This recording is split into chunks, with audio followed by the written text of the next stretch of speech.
Well, Grace, would you like to start? Just want to begin by thanking the conference organizers for inviting me to participate. I was here last year. I was completely overwhelmed by the numbers of people who turned out. I had just returned to Southern California, having been at Virginia Tech and also the East Coast for a number of years. So it was great to be back in SoCal with fellow Asian Americans, trying to discuss these issues. So I've prepared a number of comments today, and it'll be very clear from these comments that I am not a professionally trained historian. I am an ethicist, and so I'll be asking questions that probably basically you will see that I am not a historian by these comments. I will start out with 3 general questions to the panelists and also to the general audience, and then 1 specific question to each panelist, and then I'll conclude with my own comment. Where are these panelists? Because I like to I see there, okay. And where's Helen? Did Helen? Okay, thank you. All right.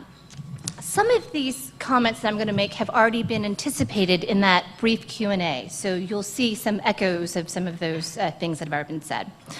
So the first question to all 3 is where exactly APA history begins.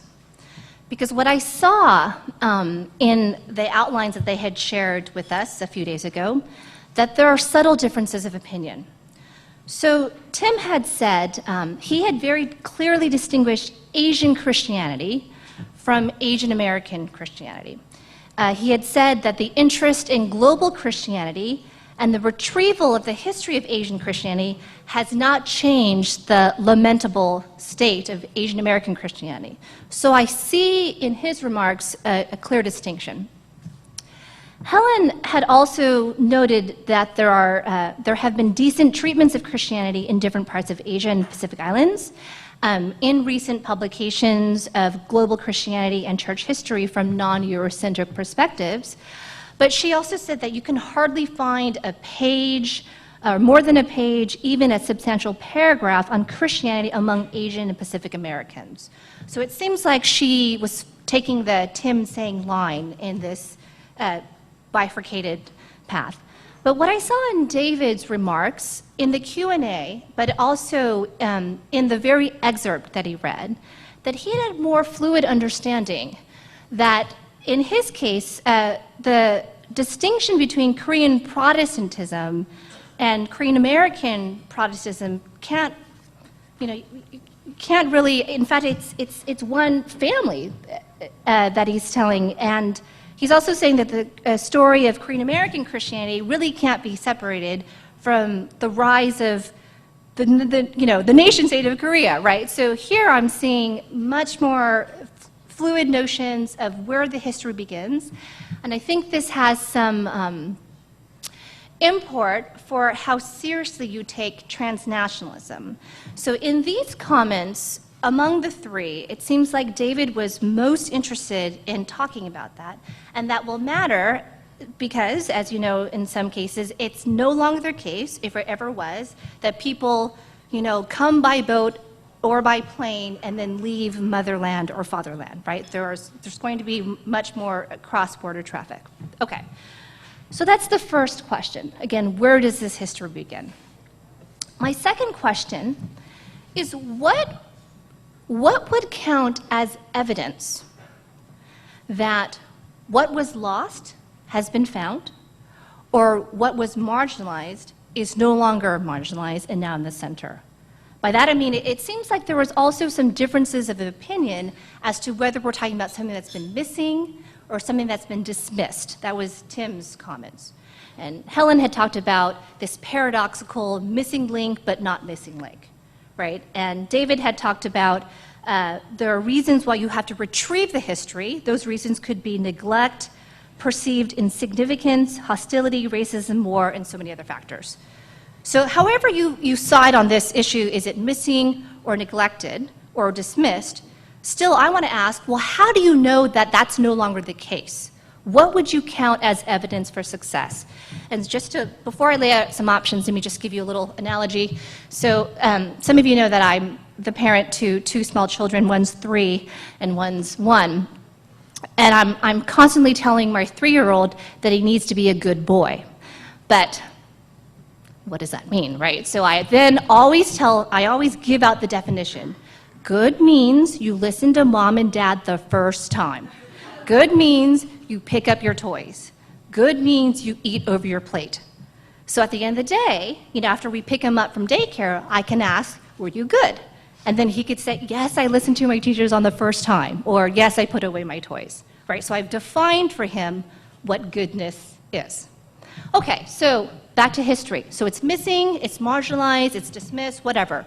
So how do we know that we're no longer in that state? Tim has not necessarily directly addressed this, but I might tease out a possible answer from his remarks. He had said, if we look at sources, researchers, and financial resources. So maybe success for Tim means we have historical documents that were lost, now they're found.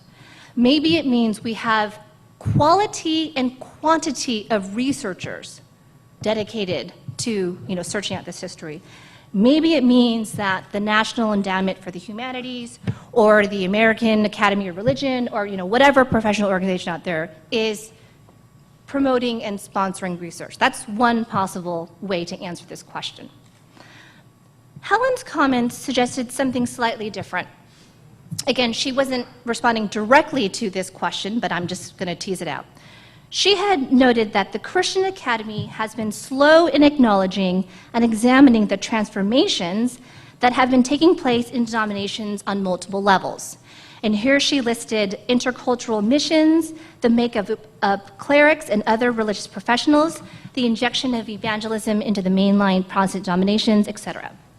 So by implication, it seems like success on that definition would be some sort of validation or acknowledgement from the Christian Academy of these transformations. So that's another possible way of counting success. I'm going to offer a third, which I'm not saying is superior to those, but also just putting on the table a third.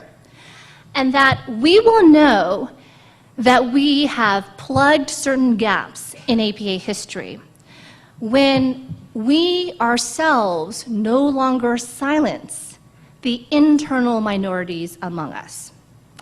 So it's very common for Asian Americans to compare themselves against, well, look, we spend so much time talking about white culture or Anglo-American or European culture. Or sometimes they compare Asian Americans to other ethnic groups. Oh, look, there was an African American History Month, or there's, all this scholarship on Dr. King, or, something like that, right? So you're comparing the group, Asian American, against the dominant culture or against other racial ethnic groups.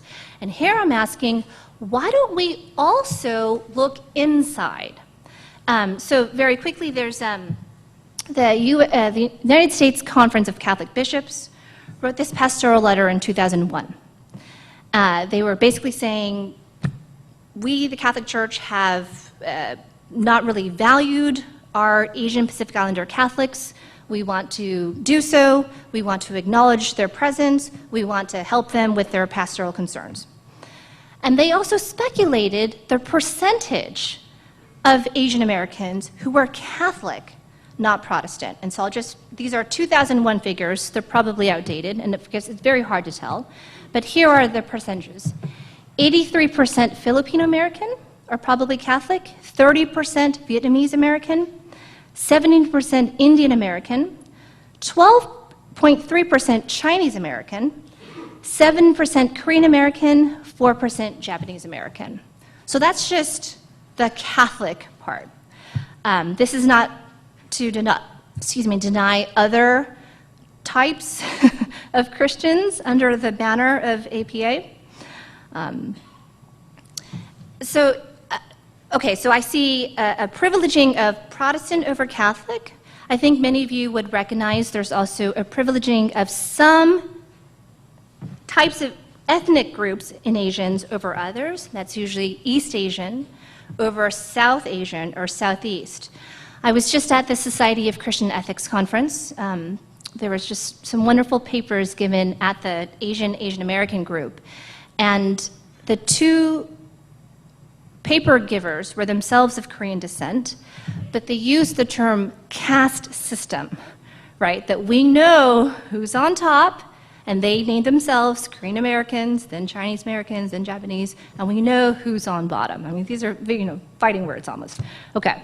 And even within the Protestant camp, I think we would all agree there's been a lot of recent attention on evangelical and non-denominational trends as opposed to mainline. So, okay. So what's my point to say here? This is still, again, comment number 2, that we cannot chide the predominantly white church or academy for marginalizing, 3 minutes left, our APA history if in fact we are doing something similar with our own internal minorities.